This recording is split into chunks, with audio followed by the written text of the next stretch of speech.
लगता है बीजेपी में जो बवाल है वो रुकने का नाम नहीं लेने वाला। राजस्थान, महाराष्ट्र, उत्तराखंड, यूपी के बाद अब बीजेपी का बवाल बंगाल पहुंच चुका है। हार की समीक्षा की बैठक में शुभेंदु अधिकारी ने ऐसा बयान दिया कि बवाल मच गया।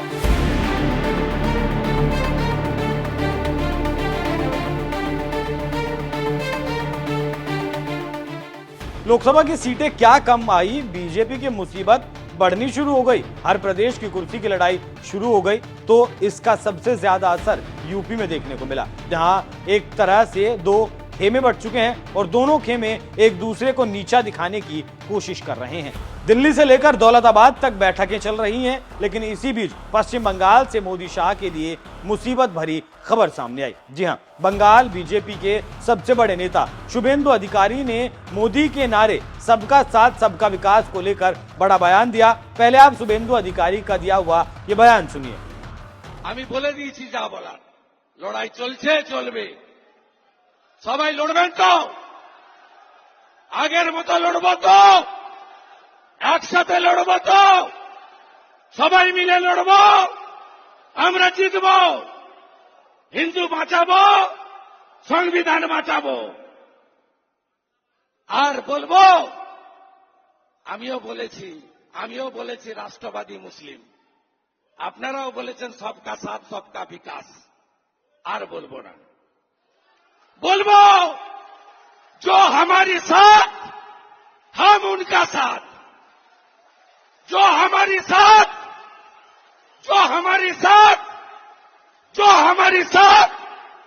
हम उनका साथ, सबका साथ सबका विकास। बंद करो नो नीड संख्यालघु मोर्चा। ভালো থাকুন, जय श्री राम। तो सुन लिया आपने क्या कह रहे हैं शुभेंदु अधिकारी। अब इसी को लेकर देश की राजनीति में भूचाल आ गया। शुभेंदु जी बोल तो बांग्ला में रहे हैं, लेकिन जो बोल रहे हैं वो काफी खतरनाक है। हम आपको ट्रांसलेट करके बता रहे हैं कि आखिर शुभेंदु जी कैसे मोदी को चैलेंज कर रहे हैं। शुभेंदु ने कहा कि सबका साथ सबका विकास की बात करने की जरूरत नहीं है, हम तय करेंगे कि जो हमारे साथ है हम उसका साथ दें। इतना ही नहीं, शुभेंदु ने यह भी कहा कि हम जीतेंगे और हिंदुओं को बचाएंगे। खास बात यह है कि शुभेंदु अधिकारी जिस सबका साथ सबका विकास को बंद करने की बात कह रहे हैं, वो नारा सबसे पहले पीएम मोदी ने ही दिया था। साथियों, आज देश सबका साथ सबका विकास, सबका विश्वास और सबका प्रयास के मूल मंत्र पर चल रहा है। इसी कार्यक्रम में शुभेंदु आगे कहते हैं कि हम संविधान को बचाएंगे। तो आप समझ सकते हैं कि अब बीजेपी में क्या क्या चल रहा है।